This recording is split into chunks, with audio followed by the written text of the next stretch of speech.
hospital in Canada is set to face a lawsuit over its refusal to take part in the deliberate ending of a patient's life. Supporters of the group Dying with Dignity Canada are helping to mount a legal challenge against St. Paul's Hospital in Vancouver because the Catholic Medical Center does not allow euthanasia. Doctor-facilitated suicide is legal in Canada. Euthanasia supporters say the suit in Vancouver could be, quote, a test case for forcing every hospital to take part. Joining us now is Alex Schadenberg, Executive Director of the Euthanasia Prevention Coalition. Alex, great to have you back on. Good to see you. Yeah. So what more can you tell us about this potential lawsuit and this group, Dying with Dignity Canada? Yeah, so Dying with Dignity is the euthanasia lobby group. We have not seen the lawsuit yet, but they're talking about a test case. But in the meantime, what's happened is that the British Columbia government, what they did is they expropriated a piece of land from St. Paul's Hospital. So just put this in, a piece of land owned by St. Paul's Hospital was expropriated by the British Columbia government, and they're right now building a killing center right next door to St. Paul's Hospital. And the reason, of course, is because the St. Paul's Hospital and the Archbishop and Catholic Healthcare have said that they're not going to kill people. They refuse to do so. They're not going to be complicit. And so the government took it in their hands, and they're building a killing center right next door to the Catholic Hospital. This is really crazy if you think about it. Yeah, you can't even make this stuff up, Alex. No, you can't make this up. No. It really is unbelievable. Another thing I want to talk about what's happening in Canada. The Archdiocese of Montreal is suing the Attorney General of Quebec, asking for an exception for assisted suicide for a Catholic palliative care home. What more can you tell us about this particular case? Okay, so we're talking about the St. Raphael Palliative Care Home in Montreal, and this is a newer palliative care home. And what happened is in 2019, when the Archdiocese of Montreal signed the contract, they signed a 100-year contract because this is their property, their land, their building. And so they signed a 100-year contract saying that they would, this would be funded, but there'd be no euthanasia on that property.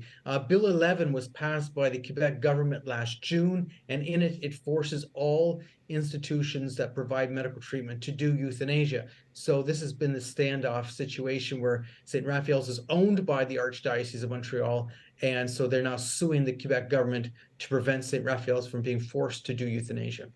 What are the chances, do you think, that they'll win this case?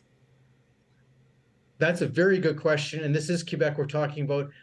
I'm just saying that they're doing the right thing. They're fighting head on with them, and that's what they have to do. And I'm hoping for the best. The fact of it is it's not an old contract. They signed that contract in 2019. So obviously at that time, the government was still willing to let them not do euthanasia. Nonetheless, this is once again an attack on Catholic healthcare. The reality also is that I don't have to like it, but there's lots of places that are providing euthanasia. They don't have to force St. Raphael's to do it. In the same way, they don't have to be building a killing center right next door to St. Paul's Hospital. There's lots of places in Vancouver where they can kill people. I'm not happy about it. It's just a reality. Yeah, it's so unfortunate and really hard to wrap your mind around all of this.